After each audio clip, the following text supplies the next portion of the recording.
Okay, it is now time for an RC unboxing. We're going to unbagging. We're going to unbag an Eachine Falcon 250. This is a carbon fiber race quadcopter, and it comes in this little carry case. Now, a short little story on this. A few months ago, I had tried to order a race quadcopter from Banggood.com. I ordered the Eachine Racer 250. This is kind of an upgrade to that one. The Falcon is the next version up from the Racer.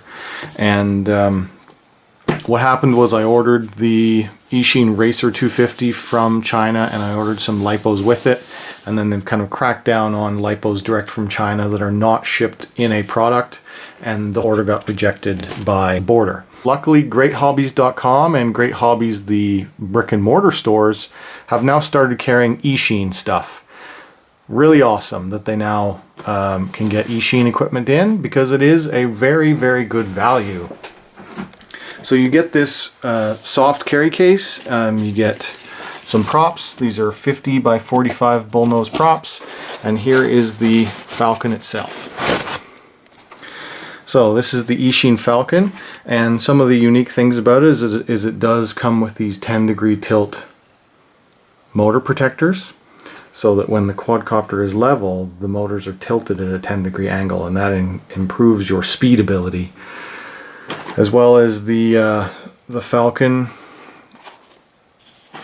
comes with an FPV camera. This is for FPV racing with some tilt adjustment, so you can change the angle of your camera.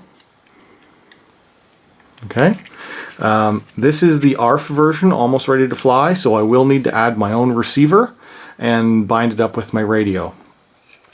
Some of the upgrades of the Falcon over the Racer is that the arms are all carbon fiber, the body is all carbon fiber, the electronic speed controls, which are under this shrink wrap, they are 20 amp electronic speed controls that are one shot capable right out of the box.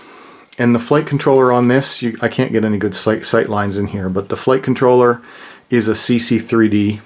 I'm going to just set it up and get my receiver installed and just try flying it box stock to start, and then I will start doing some firmware tweaking and tuning and upgrading. There are some other physical upgrades that you can do to this Falcon that will make it just better from an engineering point of view. This XT60 connector can be rerouted so that it pokes up through the top. Your LiPo will sit on top.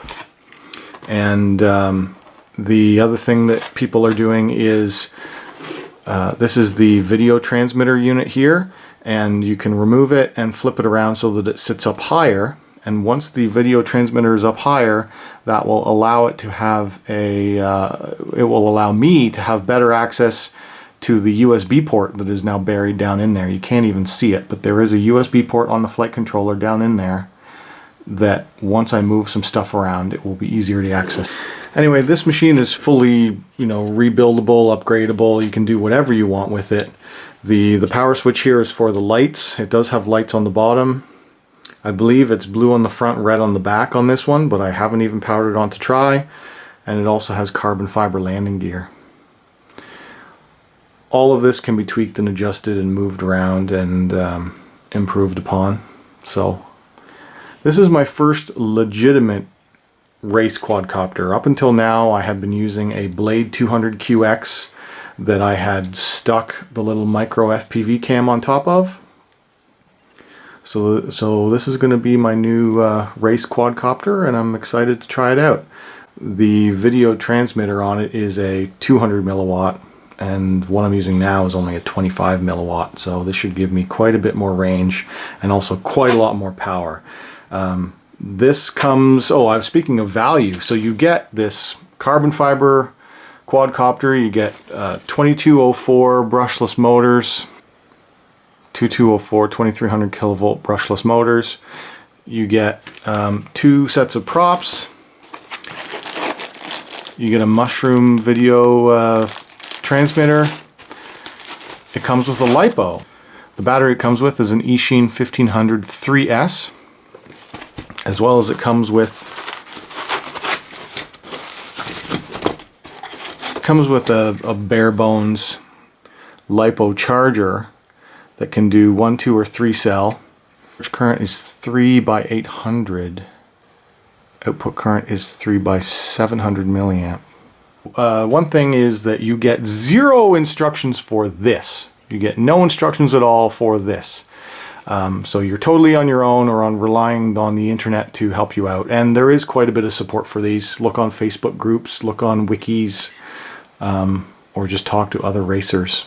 You know, all of the stuff is fairly industry standard equipment, so anyone who has a CC3D flight controller will be able to help you out.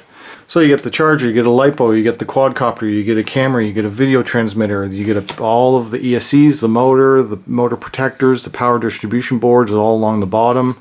It's all carbon fiber, bottom, sides, top plate, arms. I believe it's 3mm carbon fiber for the arms anyway. And yeah, there's quite a bit that you can do to this to tweak it, improve it, whatnot. You know, if you don't like having these side plates, you can remove them completely. And there's a lot of potential in this little quadcopter, and I'm excited to try it out. Also, I'm excited to try out 4S. So when I ordered it, I also got a secondary battery to go with it, and I ordered this Tattoo World 4S, I believe it's a 1300 with an XT60. Where'd it go? So yes, this is a Tattoo World 4-cell. So 4S power, gives you a lot more voltage, and it has up to 45C current. Yeah, so this will be my advanced battery that I will be trying out to see what this is capable of on 4S. As well as for binding it and setting it up for my radio, I plan on using a Spectrum DX6 Generation 2. As part of my order that I was mentioning that got rejected, I did get parts of it. So I got extra props and knickknacks and other little accessories. I also got this receiver, and this is what I plan on using as my receiver for my radio in this quadcopter. It is a Storm RC603 DSMX. And I plan on using this in PPM mode. What PPM mode is that will allow me to just run one cable to this PPM port instead of having to have every single receiver cable in here plugged in and have 6 or 5 or 6 wires. I'll be able to run one wire, which actually uses a faster communication protocol and allows you to use some advanced features like one shot on your ESC. Also, this receiver has some fairly long diversity antenna. I don't know if it's actually called diversity or not, but it has dual antennas. This was really cheap. This was under $10 from China. And reviews on it are really good. This says this is fairly new on the market. Within a year, this plug that's in here is just the bind plug.